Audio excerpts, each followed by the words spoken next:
My very first piece of equipment I ever had was a plasma cutter. At the time, I was a tow truck driver, and so I used to bring home body parts of cars and motorcycles and just cut them all up. Every sculpture that you see me build, I've never built before, and so that's kind of how magic starts. You don't know what you're doing until you do it. Yeah, I got into it because I think I just wanted to be reckless. I wanted to be feral. I wanted to be dangerous. There's a feeling that comes with being independently riding and controlling something that's so powerful underneath you. The freedom that comes with it, you just can't get anywhere else. What's up, y'all? It's Jake from Prism Supply. Welcome to our series, My Garage. In this episode, we're in Tennessee featuring my friend, Ray Ripple. Ray is a true artist, a craftsman, an author, a motivational speaker, and the list goes on and on. I'm excited to go see your garage. Let's go check it out. Yeah, let's go. Thanks for opening the space to us. Of course. We get to be the first people to show this space. I know, nobody's seen it yet. Yeah. I haven't even posted it on Instagram Yeah, yet, so yeah. you're literally the first. I don't even think anybody knows that you live in Tennessee at this point. No, now you do. This space is eventually gonna get taller, and then the motorcycle shop is gonna get moved to 2 sea containers out front, so that way I can work out of them. Lots of plans, lots of big sculptures are gonna come out of here. I can't wait to see what Tennessee and this creative space will be able to bring to my art. Whenever I got asked to build a Born Free bike, it really sparked where I think I belong, how art and motorcycles collide. Is this the first motorcycle that you built? Yes. Crazy. It was wild. The motor is the first blonde M8 because Harley quit making the raw motors, I think, with the twin cam. And so I kind of wanted to go back in that direction of taking it back versus going forward. It's a brand new road glide, but the whole idea was to bring the art and the motorcycle together, but in a newer style motorcycle. And a lot of people know what I do. I wanted to bring those two worlds together, but also what I do on cars onto motorcycles. When you're building something, whether it be a car or a motorcycle, are you like sketching things up beforehand, or is it just like kind of let the bike speak to you? Like you'll work on one piece at a time and kind of stand back and look at the silhouette? So I actually built this bike the same way I build a sculpture, which every sculpture that you see me build, I've never built before. And so that's kind of how magic starts. You don't know what you're doing until you do it. And I've never built a motorcycle before. I'm not a builder. Never have done any of this stuff before, but the vision of this was already here. I just sometimes can't get it from here to like a vision to where people can see it. Until it's finished. Until it's finished. Yeah, and everybody knows that that's a Ray Ripple Yeah, style. Exactly. I mean, that's why I did the road glide the way that I did it, is because I wanted people to see it, walk up to it, and even if they hate it, I don't give a shit. It's my bike, and I will do it however I want to do it, right? And so, but when you walk up to it, it screams my name. Like right, you can't 100%. say, Can't deny that. She didn't build this. Like 100% you see it and you're like, oh, this is her all over it. Because every single, you have to walk around it and see all the details. Well, it's incredibly impressive, especially for your first build. Like, it's incredibly impressive regardless, but add to that, it was your first build. Yeah, very first build. So when you're creating this pattern, you're not sketching this on at all. And it's not done CNC, it's done all by hand. All by hand. Plasma cutter. Yeah. So what's kind of crazy about that is if you make a mistake on this, then that fender is It's done. done. Yeah, it's the same way with the cars, you know, you have to be very precise with your movements. Everything's got to be extremely calculated. My very first piece of equipment I ever had was a plasma cutter. At the time, I was a tow truck driver, and so I used to bring home body parts of cars and motorcycles and just cut them all up. So that was like the birth of your style of art. Yeah, this is my meat and potatoes. I love the plasma cutting stuff. It's my favorite thing in the world to do, which I know a lot of people would love to take it away from me because of all the cars that I cut up with it. That's your art, yeah. Just cut everything up. So what was your very, very first memory of a motorcycle in general? I actually ran away from home whenever I was 14, and so I spent a lot of my time on the streets. And so like all my friends had dirt bikes.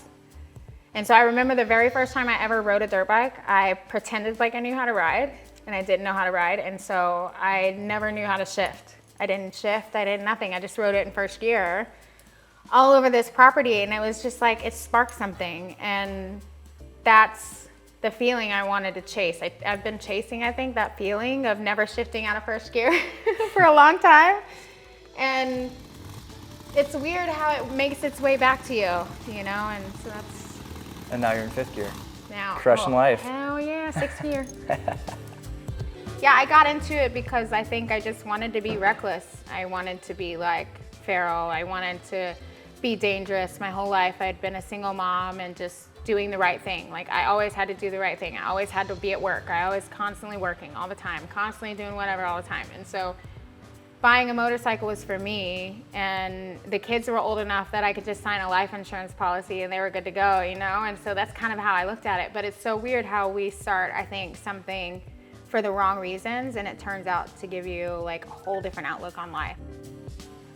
There's an energy that Harley-Davidson gives that you can't get anywhere else. Of course, the community and the people that are attached to it, and it's just, there's so much involved within Harley-Davidson that like I can't ever get away from it. Like I'm just sewn into it. Like it was like, this is supposed to be my life, my whole life, but You found it later in life. Yeah. And I think a lot of people are hesitant to do that. They're like, oh, I'm too old at this point, or I have kids and don't want to get hurt, or whatever it is. Yeah. But for you, it was like, that was the energy of it, like learning something new, getting into something new. There's a feeling that comes with being independently riding and controlling something that's so powerful underneath you. The freedom that comes with it, you just can't get anywhere else. I can't find this freedom in my artwork. I can't find this freedom in my plants. I can't find it in my kids. I can't find it in what I decorate my house in. I can't even find it in a car. But it's hard to describe that freedom too, unless you do it. Yeah, yeah. So Ray, you also have this killer, what is it, 72 Mustang? 72 Mach 1. This is actually my next project for the next couple of months. So first things first is we gotta get everything in it that can catch on fire out of it. But I've never cut a unibody car before. I've only cut frame cars. So this is gonna be a challenge because like, I like challenges. And then you'll be able to see that beautiful Ford motor underneath the hood. That's cool. Yeah. You don't know unless you try it. And if it's not for you and you fail, that failure usually leads to something else. And then eventually you start finding your way and where you're supposed to go. So really those failures are where they just redirections into exactly where you're supposed to be going in life. It's that simple. It really is that simple.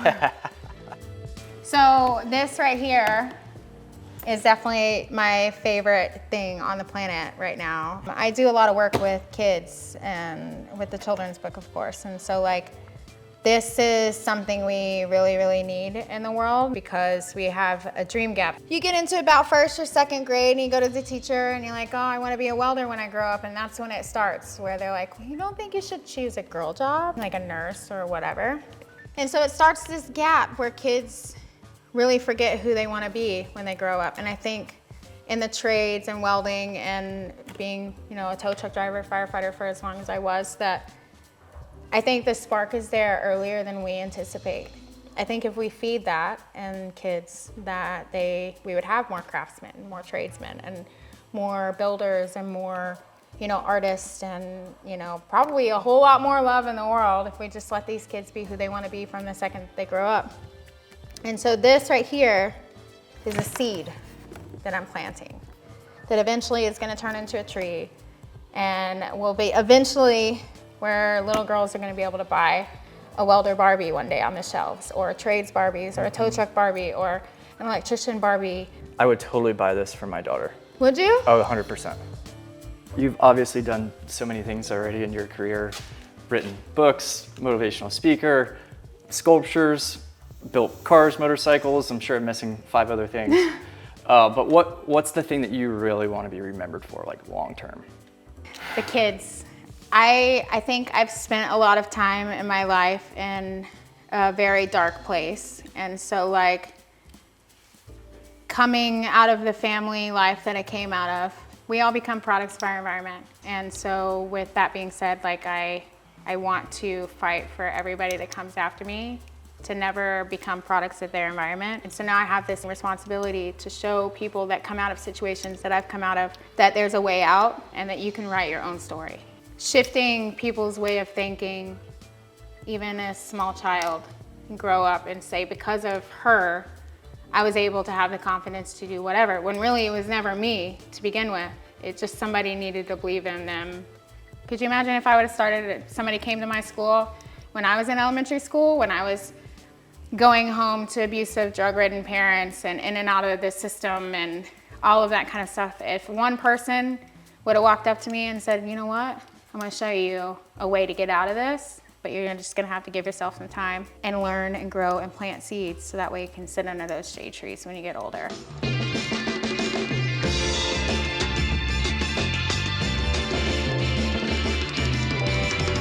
That's it for this episode of My Garage. Ray, thank you so much for your time and opening up your space. It was truly an honor being the first people here to see your space. I'm excited what's gonna come from it. Where can somebody find out more about you? Anywhere, Ray Ripple, on everything, across the board, Instagram, Google it. Thank you. Of course. Thank you for coming.